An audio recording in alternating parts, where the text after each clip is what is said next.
One thing that people often want to do with their website is add their own business or organization logo. And as with many things in WordPress, the way to do this depends on what theme that you're using on your website. So for example, on the default 2010 theme, it's actually a little bit more difficult or intricate to change the logo or to add your own logo in here. So what I'm going to do is I'm going to create a more advanced video later for the 2010 theme. What I'm going to do now is I'm going to show you how to do it on a different theme, and this method is probably the easiest way to do it. So I've installed a number of different themes here. The one I'm going to choose is the Simple Folio theme, a theme that I've used on another website of ours, and we've made some changes to it. So I'm going to go and refresh the website here.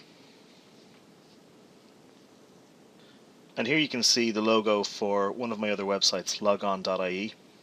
What we want to do now is we want to replace this logo with the Self-Assembly Sites logo that we have. The first thing I'm going to do here is I'm going to right click on the logo and choose View Image. Now it's important to note that I'm using the Firefox browser here. If you're using a different browser, you may see something different here. So what I'm going to do is I'm going to choose View Image after right clicking on the logo. What this brings me to now is it just shows me information about this one specific image. So here's the logo. The first thing you can see here in the address bar is this is the address or location of this image file.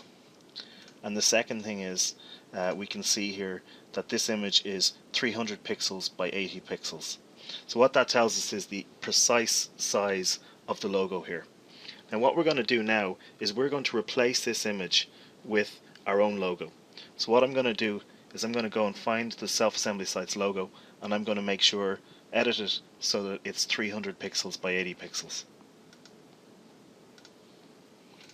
So here on my desktop I have two different versions of the logo.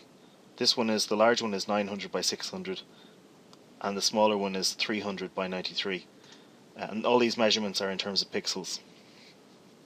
I show you another video how to edit using paint.net. If you need to do a refresh, you can go and look at that video first. We'll link to it below this video. Okay, so the first thing we're going to do is we're going to look at what the current size of the image is, and we know that the image we want to make is 300 by 80,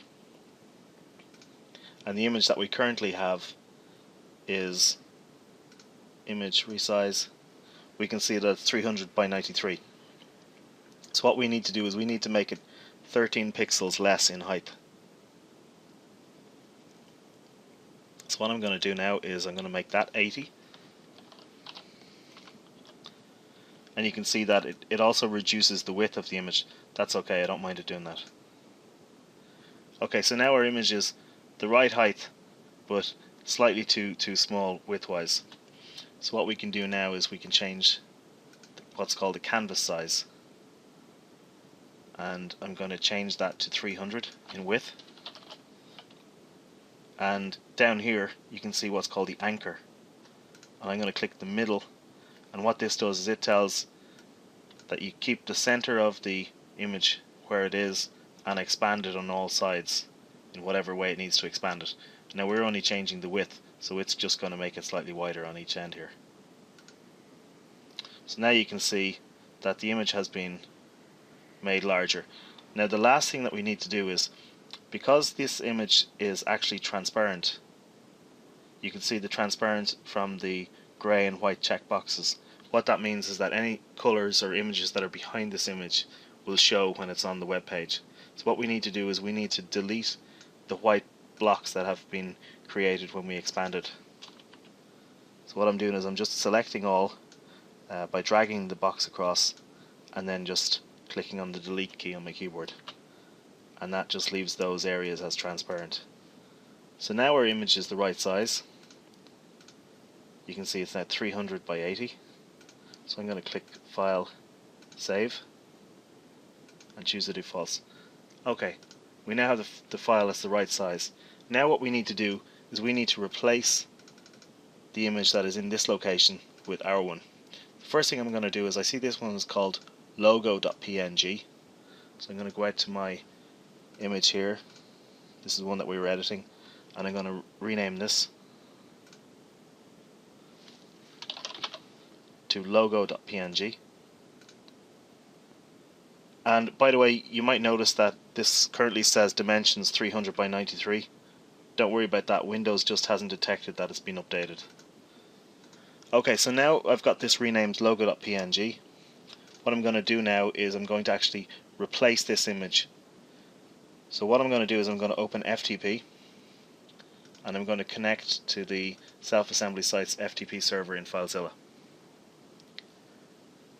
Now the next thing I need to do now is I need to find where this file is located, and I can tell that by looking at the names of WP Content, Themes, Simple Folio, Images. So what I'm going to do now is I'm going to go into the public HTML directory, then I'm going to go to WP Content, Themes, Simple Folio, Images. Okay, so we can see in here, there's the file logo.png. That's the one we want to replace. So what I'm going to do is I'm going to right click on that and do rename, and I'm going to call that original logon logo. So now that's been renamed, so we still have saved a copy of it there just in case you make any mistakes. And now what I'm going to do is on the desktop side I need to refresh, and there's my logo.png that I've edited. So now I'm going to click upload, and now that's uploaded here. Okay, so now what I'm going to do is I'm going to go back out to the home page. You'll see on the home page it still has the old logo there, and that's because it hasn't been refreshed. So I'm just going to hit reload. So that's one way to change the logo on your website, by actually replacing the image that is currently there with an image that is exactly the same size.